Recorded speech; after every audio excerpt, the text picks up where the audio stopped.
Hi, this is Reverend Rodrigo Solano, minister at the Unitarian Universalist Church of Olinda.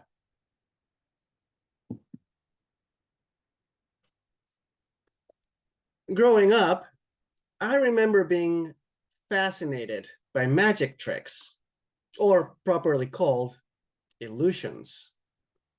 Seeing that people could do seemingly impossible things was awe-inspiring and exciting. Eventually, my mom got me a few magic kits, and I started peeking behind the curtain. This, of course, brought me to the paradox of losing the magic of the illusion, literal disillusionment, while gaining the excitement of possibility for creating that sense of wonder in others. But the thrill of these kits can be surpassed by what I found in optical illusions. Optical illusions were like magic, but real. Whenever I found them, they were usually presented without pretense. It was literally advertised that they were illusions, and they still worked. Even after you learned the secret behind them, they would often still successfully fool the eyes, or more precisely, the parts of the brain that processed the visual inputs. I eventually found that there are also such things as auditory illusions, tactile illusions, olfactory illusions, and gustatory taste illusions. There's something both amazing and unsettling about optical illusions, as well as the other sensory illusions that are out there. The optical kind are like portable magic on paper, set down plainly to prove that we can't always believe our eyes, or our senses, or ourselves. They open up the doors of our perception to the wonder that there may be more to what we think we know. And also a reminder that we really don't always know what is out there. MIT professor Edward H. Adelson offers an illustration of what is known as the checker shadow illusion, also known as simultaneous brightness contrast. It shows how two identical gray spots can seem to have different brightnesses depending on how they contrast with their surroundings. Exploring this particular illusion, we can go a bit further, as it exposes how these distortions of reality may well serve a vital purpose, literally. Michael Stevens, from the channel Vsauce, remarks that as our brain artificially amplifies the contrast of the same shade of gray, in essence, lying to us, it is also making us more acutely aware of a different kind of truth. The differences in our environment that can bring life-changing stories, including potential threats.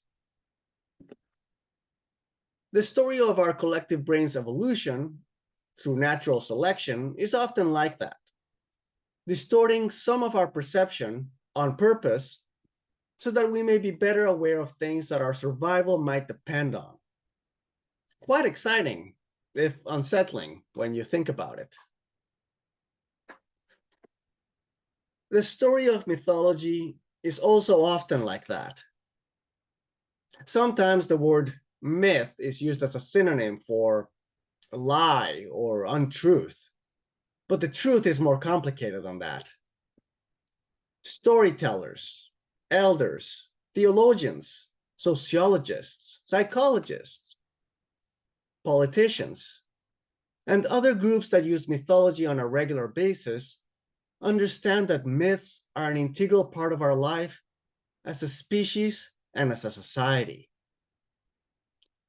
They may not be factual records of past events, but that's not the point. In their ostensibly fictional accounts, they expose deeper truths about ourselves, of where we come from, who we are, who we want to be, and where we want to go. To be able to receive these mythologies can be a matter of survival by guiding us in a way that we may understand ourselves, our histories, our personal goals, our common goals, and our search for meaning in a way that plain facts never could. For instance, the novel The Life of Pi by Jan Martel is what might be called a mythology about mythology.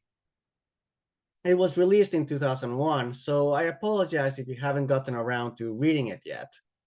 Minor spoilers here.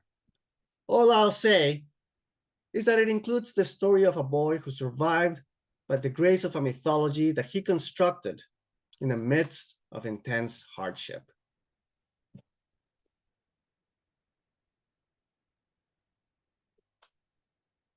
Let's take a look at some of our own stories, such as our own Unitarian Universalist tradition. That mouthful of a name tells a whole set of stories which are not always entirely true in how we live those names these days, but which also expose who we have been and how we have become who we are now, and where we want to go from there. The original Unitarian heresy, as a reaction to the Trinitarian conception of the divine, is not something we spend a lot of time on in many of our congregations today, certainly not in our particular church. Whether your conception of the sacred involves a triune deity or a unitary God, or no specific divinity at all, is not usually our most pressing concern when we gather.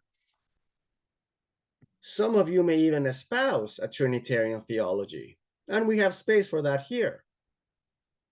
As it happens, the Unitarian Church of Montreal made a conscious decision to allow Trinitarians in their midst over 100 years ago. But the free-thinking approach to embrace a notion that revelation is not sealed and that the search for truth requires continuous work and struggle has remained a true living foundation of our tradition. Likewise, our Universalist roots, which our Church of Olinda was founded upon, have shifted in a way that its truth holds multiple simultaneous values. The joyful heresy of universal salvation, as a rejection to a story of eternal damnation, holds some truth in our community, even if many among us may not be particularly invested in the concept of an afterlife. And that heritage of radical inclusion continues to be a true foundation and aspiration of our spiritual community.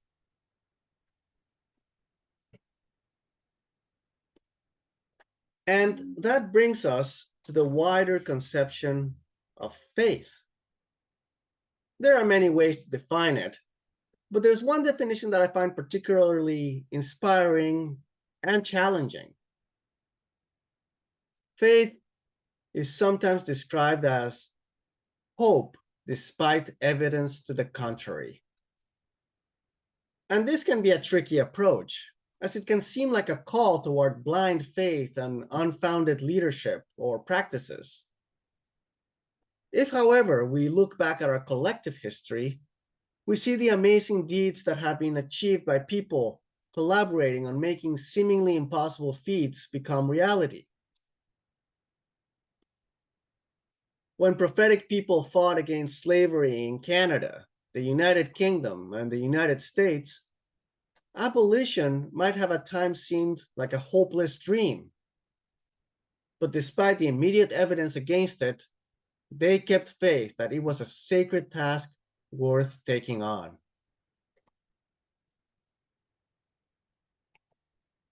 So has been the case for the fight for gender equality and equity, as prophetic women, men, and people of all genders took on the difficult and risky work to make an impossible reality real, with some of their goals unachieved within their lifetimes or ours.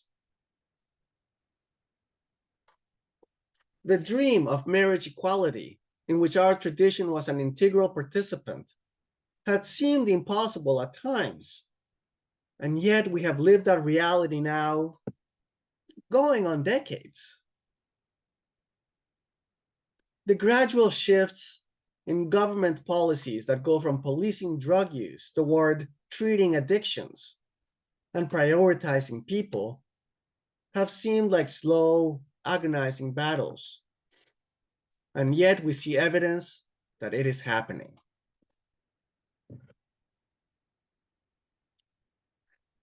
My friends, all of these are ongoing enterprises.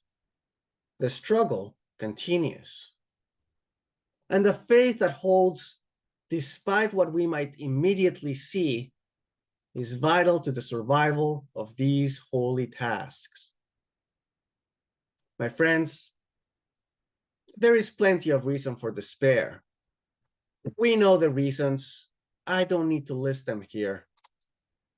But with a faith that struggles through the factual present toward a transforming, emerging reality, we may well continue to fulfill a prophetic future. My friends, may we be in that faith. So may we be in the spirit of simultaneous wonder, despair, and hope. Amen.